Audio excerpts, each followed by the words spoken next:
Hey,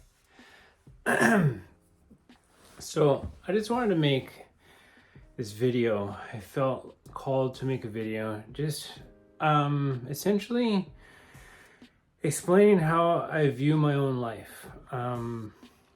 So because I make a lot of videos that are very about what I'm going through. They're the videos that I make is things that I'm experiencing, and sort of like it's my progression as I move through life, and how I evolve essentially is a lot of what some of the content that I share is. And so and yeah, it has been reflected to me by some people, not many, but some, that it's like they get the wrong impression about essentially where I'm coming from, or like where I'm going with what I'm saying, regarding some of the things that I share, right? And so like I just thought I would give voice to that.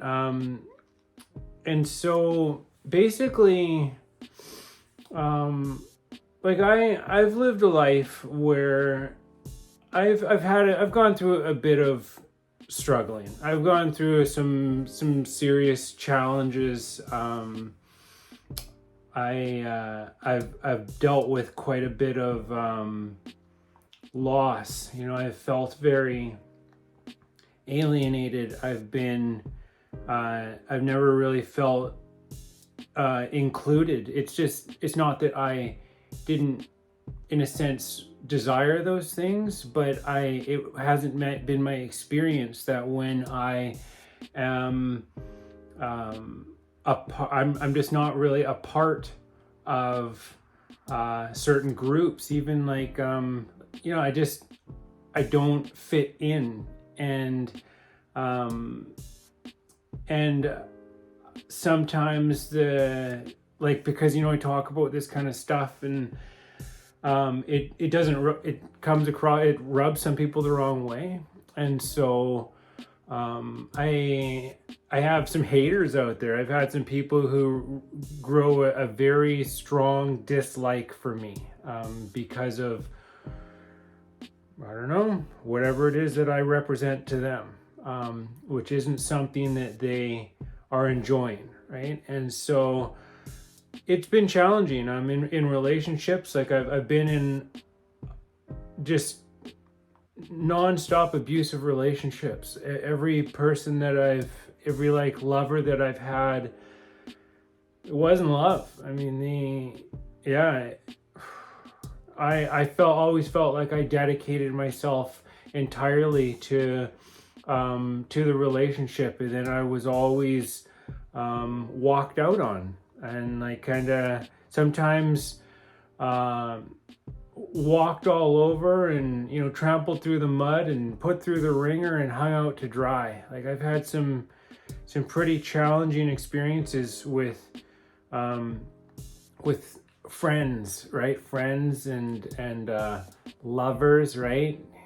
Giant air quotes, right? Because like, anyways, and so it's been challenging. I've bounced from job to job. I've worked so many different trades, and that has made me a handyman. Essentially, it's a position that I've held a number of times. Because if you have enough plumbing and electrical and computer knowledge, because I used to work in the greenhouse industry, so there's like automated systems and like fixing things and mechanical knowledge, and if you can finish drywall, and if you can put in flooring like I do now, and tiles and all that kind of stuff, you can. I also love to prune trees, but I've just never really found something outside of the pruning trees I do enjoy. If I wasn't walking this spiritual path, this path of yoga, I would start a company called Aggressive Pruning, where the slogan would be like, I make the cuts that you're not ready to. And it's like, I'm not here to weed your garden, but I will come through, I will separate the trees, I will give them shape, make the cuts that they can't make themselves, right? So like doing a favor to the trees, helping them to redirect their energy so that they can breathe and as well flourish, right? And so that is a passion of mine. I love nature and the natural world and trees big time. So that's a thing. But like I said, like I'm 42 and I don't have a career, right? I mean, like I'm living in a room and it's like, I say jokingly that, so like my dad lives in a place where it's like 45 only. So I can't live there even though they have a spare room and they go south every year in the wintertime. I can't stay there. There's just an empty house I can't stay in because I can't. And like, so somebody like, oh, well, another 3 years and you'll be able to. And I was like, yeah, like another 3 years of like epic failure. I mean, failure to turn my life around to the point where I have a space of my own, right? And then people take it the wrong way sometimes and say, oh, well, it's not failure. And it's like, no. I understand from a person who is essentially egocentric, where it's like this image that they have of themselves, it needs to be something other than just what it is. Like, but for myself, I have, in a sense, I'm in the process of transitioning from that sort of level of ego consciousness to a heart-based awareness, right? And so that I don't, just because I say something like I'm a failure, it's not like I believe that I'm a failure. It's just that I understand that it takes time for certain processes to play out, for certain things to come full circle, and I accept that. I mean, it's a part of my reality, and it's not something that causes me any kind of grief. It's actually brought me quite an amount of solace, because like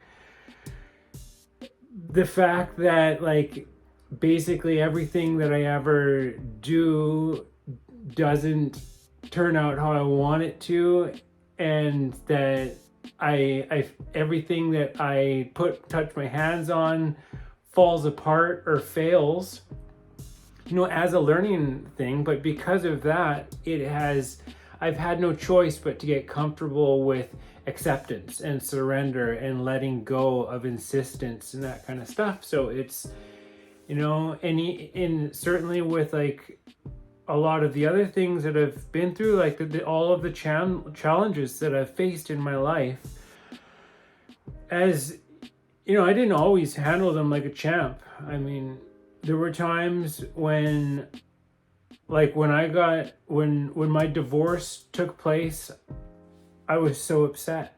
I went inside of myself for about 7 years. And during that 7 years, I was celibate. I couldn't even think about another woman. I was just so hurt that I was left, that I was, marriage to me meant forever. Like, we accept each other for who we are and we help each other to grow. But, there was, I think in the relationship, too much had happened, and it was just, I don't know, it was an experience where we learned things from each other, and I learned a lot from that experience. But I became a shell of a man. I couldn't even like talk to girls after that. It took years to be able to, I don't know, come out of my shell, because I was just, that was when I started writing my book. That was when I really went deep into philosophy and psychology and spirituality in general. I did a lot of studying and things, but it's through that adversity that I found myself. Because I've had such challenging relationships with people, I have had to deal with some situations. It's always for myself. It's like the amount of people that have screwed me over royally. I need more than two hands. I think I think there's about 15 or 16 people in my life that I can count, that I could rattle their names off and say, like, you know, this is what I went through with this person. This is how they chose to treat me in this scenario. Some of them have come, like recently somebody from my past came and said, hey, you know what? I'm so sorry for what I did to you.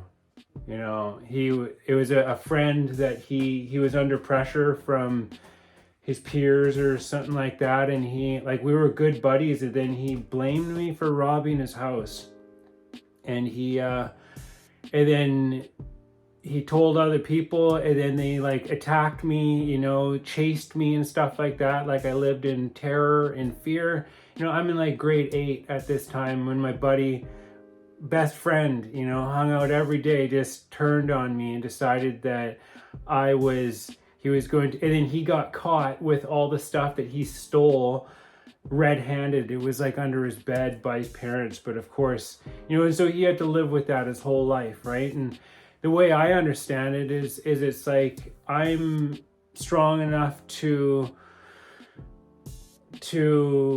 handle this kind of stuff.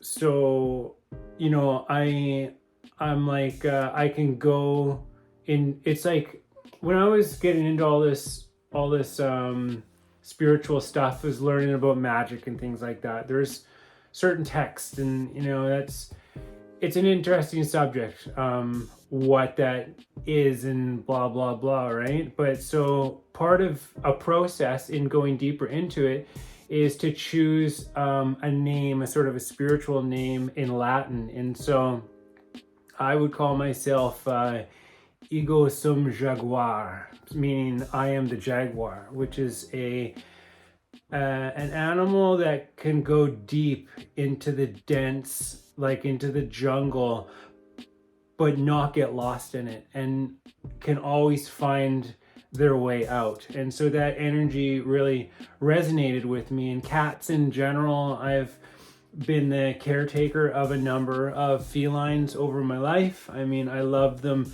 immensely. I don't anymore because I can't buy bags of chopped up other animals to feed them. That just doesn't work with my belief system anymore. So I don't have kitties anymore, but I love them. And, you know, this one time I remember, I think it was when I was going through that process, I had all of these pictures framed of things, and I realized how many pictures of cats and like jaguars that I had. I didn't really think about it. It was just something that I liked, right? And yeah, and so like what to say? I guess I just, you know, I go through stuff, but yeah, you know, and it's always been like this for me. So I'll show you something that's very special to me.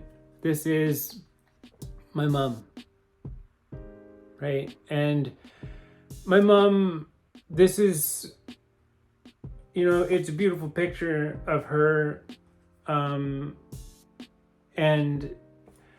but she had some issues. She arrived at a time in her life when she wasn't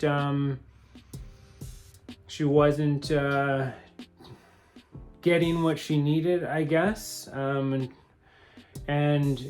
it sent her sent her on a off the rails, right? I mean, she went on a path, a sort of a downward spiral that, you know, ended up with her living on the street for 20 years. I mean, for the majority, you know, for basically my entire life, my mother lived on the street. And you know, but I always knew, you know, it was like my sister would say to me, and she'd be like, Josh, does mom even love us? And I would say, Sky, you know that she does. She has something that she's struggling to process. It's don't make it about yourself.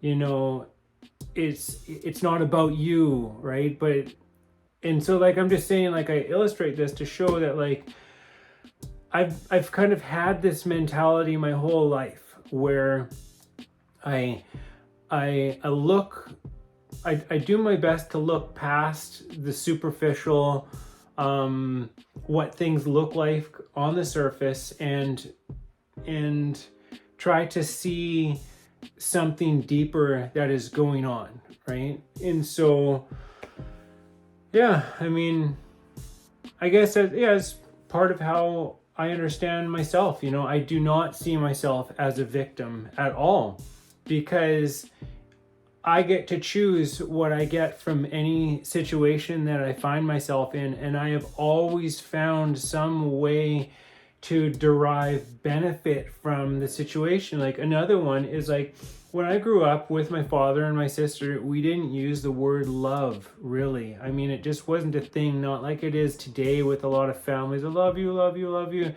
just wasn't a thing. It's not like there wasn't love present, right? But it wasn't a thing. And so, I, as a young man, because I was not the easiest for my father to relate to, and my sister and I, we weren't close either. And so I felt, and because my mom, that's daddy's little girl, and I was just an absolute terror. And so, and mom was living on the streets. I didn't, she disappeared for about 20 years, like from 5 years old until 25. And then that's when she resurfaced for a minute before she developed cancer and then broke her hip and then passed away. Like, growing up in an environment where I didn't feel like, I remember one time I said to my dad, this is as an adult, probably at about 30 years of age. And I was like, I said to my wife at the time, I think, I said, I don't feel like I was really raised, like I was raised, of course I'm here, right? But I don't feel like I was really encouraged to do anything. I don't feel like I was really, supported at all. It's like I was just kind of dealt with, like I was more of a burden than anything. And I went and I asked my dad, I was like, what is your philosophy on raising kids anyways? And he says the words to me. It's like, you give them food, clothes, and you kick them out the back door and they'll raise themselves. And I was just flabbergasted. I was just that my intuitions, my perceptions were accurate. But the thing is that is the advice that his father gave him when he had children. And so, this is why it doesn't do any good to point fingers, right? You point one and you got a bunch pointing back at you. It's like, and when you blame, there is no end to the blame, because how do you stop, right? I mean, it's one thing to recognize something, but like to blame, it's like we're all doing our best, and we're all sort of a product of the times, of the environment. I am a child. I was born in the 80s, but I grew up in the 90s. So I like gangster rap, and I like intelligent gangster rap, right? But and also like electronic music. It warms my soul because it was like there for me when I needed it. And but what was the point? Just that, for myself, growing up in an environment where I didn't feel loved and I didn't feel supported, it essentially, you could be like, oh, boo hoo hoo. Not for me though. I understand that some people may take it that way, but for myself, I learned how to be there for myself. I learned how to love myself. I learned how to console myself. I learned how to support myself from a very early age. I learned how to love myself. And that is something that not all people have. So it's like, what a gift. What a gift, that opportunity, that like all of the factors in my life led up to. and the same thing with like friends, and with not feeling included, with just not being included, with the people that I deal with that are really inconsiderate, that at times, I do find challenging, but in the bigger picture of things, I understand, because it takes that kind of stuff for a person, certainly of my nature, to I need that kind of catalyst in order to move. Otherwise, I probably wouldn't move in the directions that I do. I wouldn't be about the stuff that I am if I wasn't so hurt at times, if I wasn't so frustrated, if I wasn't so angry. Angry just meaning is a pure emotion, and it just means it's when you witness something that is so incongruent with what you understand to be correct, that it is a feeling that is calling you to action. It is saying, do something, say something, make a move, not be violent, not freak out, not be rude, not be immature, but do something, say something, act. It's a call to action. And so, that has been the course of my life. And I have been called to action. And, certainly like with this yoga thing, how I got into it? Because I was a rod buster. I used to do rebar, one of my many trades. I was a foreman. I built bridges. It was awesome. But that didn't last for very long, lasted a couple of years in my life. Anyways, but I picked up like a piece of 40M once. It's a steel bar that's like that, and a big one too. And I was walking over like over some other bars, and I slipped, and then it went squish, and it squished one of my vertebrae or whatever. Like I got like a slip disc. And then I struggled with it forever. And then, just pain. I eventually developed a couple of exercises on my own, which are sort of yoga poses. But the things that I would do, there was like a stretch like this, and then there was a one like that. And then there was the whirly durly, which is like this, and it would help my spine. And then I started doing, what do you call it? I got an inversion table, like hanging upside down, and that helped. But the problem persisted until a few years ago when I finally started getting into yoga, and that was because I walked the path of plant medicine for many years, 20 years, 10 of them intensely. And that is when the Virgin of Guadalupe, the Virgin Mother, she came to me one time in an ayahuasca ceremony and sat with me, and I didn't even know what that image was or what it represented, but when I left the jungle, I came across this and started learning about it, because the experience was very profound for myself. And I actually explained it to a child the other day, which is beautiful, because like Einstein says, if you can't explain it to a 6-year-old, then you probably don't understand it yourself. So I have a necklace here, right? And it's this one right here. See? Same deal.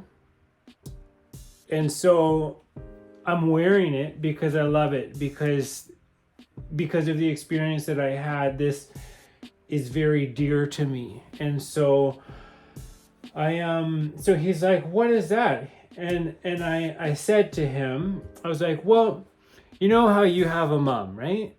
Yeah. He's like, and I have a mom too, right? Right? And your daddy, he has a mom, and your mommy has a mom, right? So everybody has a mom. So, but we all have kind of different mums, but this is like the idea of mum. This is just mum, right? That anybody can have. And it's just, yeah. just to put it into such a nice little thing. And he said, okay. This is a little boy that he still runs around with his pants off. I mean, that's why we call him and be like, he's like, he wants me to call him big boy, but when he's not wearing pants, I say, big boys wear pants. You're not wearing any pants. And then sometimes he'll be like, look, you call me big boy, I'm wearing pants. I said, that's right, big boy. So, yeah, great stuff. Yeah, but then anyways, it was like to do with that, I walked that path of plant medicine, ceremony. I mean, and ayahuasca and peyote, mescaline, all that kind of stuff. The sacred mushroom was a teacher of mine that helped me through everything that was troubling me, that helped me to come to terms with myself and my life and everything that I have ever been through. But I reached a point where I could tell that I had essentially embodied the philosophy, the teaching, and so it's like, once you graduate from university, you don't just hang around. It's time to move on, right? And so I had reached this point. Or in the words of the Buddha, you use a raft to cross a river, but once you reach the other side, you leave the raft there. You do not put it on your back, or else it becomes a burden, right? And I certainly didn't need a crutch anymore. I learned how to walk and even how to run, and so I stepped away from the path of plant medicine, and immediately along came this man, Paramahansa Yogananda, who wrote the book Autobiography of a Yogi. These pictures just sit on that picture. I just took them down because I moved the picture there. And I read his book a couple times and was like, yeah, I need some formal guidance in my teachings to take, or in my studies, to take my spiritual practice a few steps further. I need some guidance, or I felt like it was right, and so I did, and it was certainly a journey, and then but I've really it's taken years, but to really find my way with it all. I made a video about what it's like to have a guru, and I essentially entailed a lot of that kind of stuff in there. About that journey that it's been, and then, but because it's a lot of it, it's very pranayama, breathing techniques, and meditation techniques, concentration, focus techniques, things like that.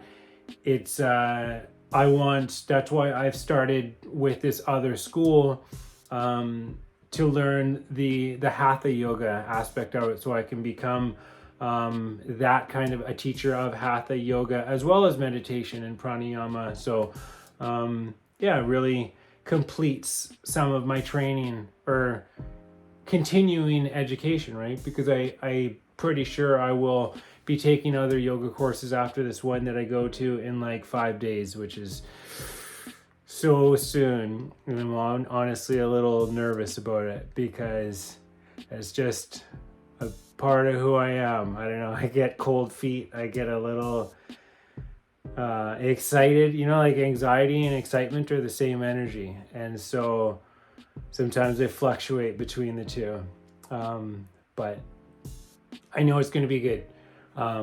That's why I plan these things and go through with them, but yeah, I mean, yeah, I think that's it. I just really wanted to share that, I've lived a life. I've had a number of mystical experiences as well that I don't know when will be the most appropriate moment for me to share. I shared with you about this, but there's more, a lot more, and it is all added up to the being that is sitting here talking right now.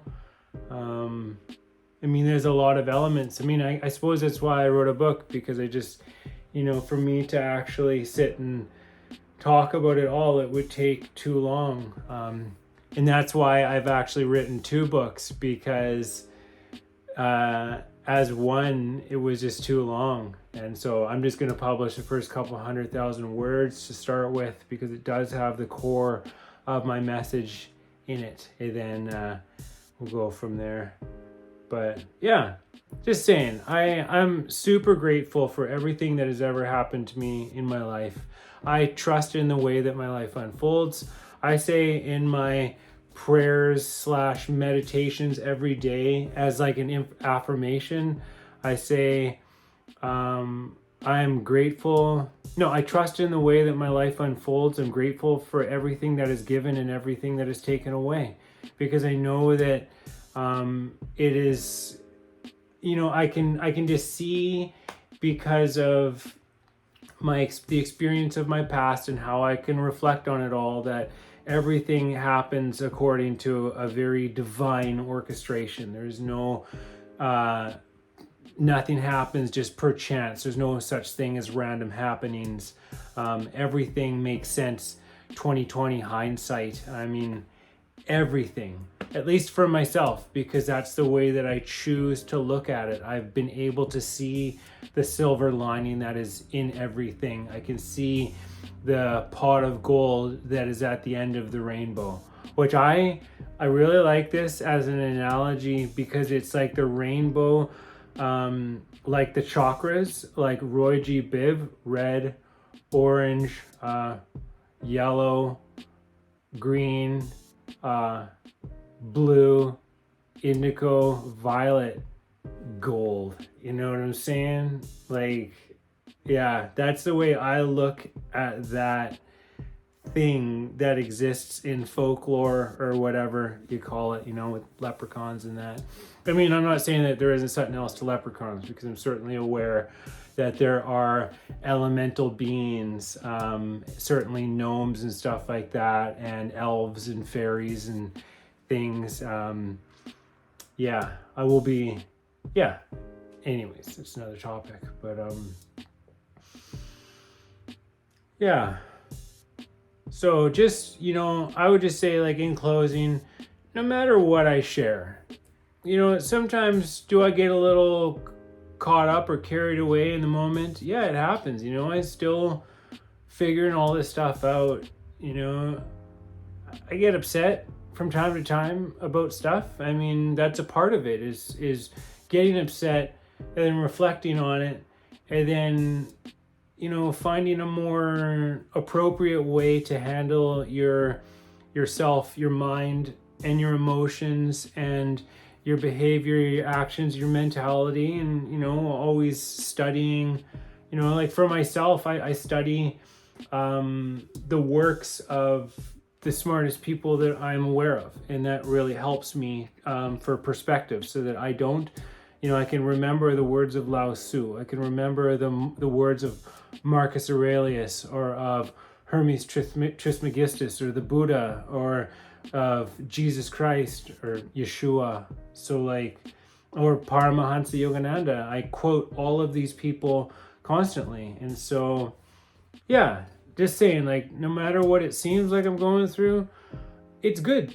And at the end of the day, I accept it all. And I swear, I'm like the happiest person. I mean, yeah, it really feels like things are coming around full circle. I'm starting to gain a lot of vision about what the next step in the process is going to be for me, especially with this qualification to be an instructor of yoga. I'm going to feel a lot more comfortable stepping into the shoes of just who I am as a person as a whole, and contributing everything that I have to offer. And then I am a musician, which, you don't really see much of, because these videos are just me talking. Although I tell you, every beat that you've ever heard on any of my videos was made by me. I do not use anything that comes from any other source. And I've been feeling the pull recently. I gotta bust out my machine and stuff like that. And yeah, I'm feeling drawn to music, because it's like, as soon as I cleaned one thing off my plate, it makes room for another thing. And then it's like, okay, cool. So now it's like the business ideas are coming in and the music ideas coming in. And it's all kind of getting ready and prepping and syncing and synchronisting and all that kind of stuff. So yeah, I'm good. At the end of the day, I'm good. I'm really good. I'm really happy. And I think that I'm sort of a man now. So next time I'm in a relationship with a woman, I'll be able to be that element of masculinity and hold it down for the two of us so that the relationship can actually thrive, right? Because it's necessary, to have balance in a relationship. So yeah, I'm super awesome. Just excited to see what's around every next corner and all that kind of stuff. So yeah, I played the little kalimba there, and that's all fun, right? But I'll finish with this bowl just because it's so nice. So thank you, and until next time.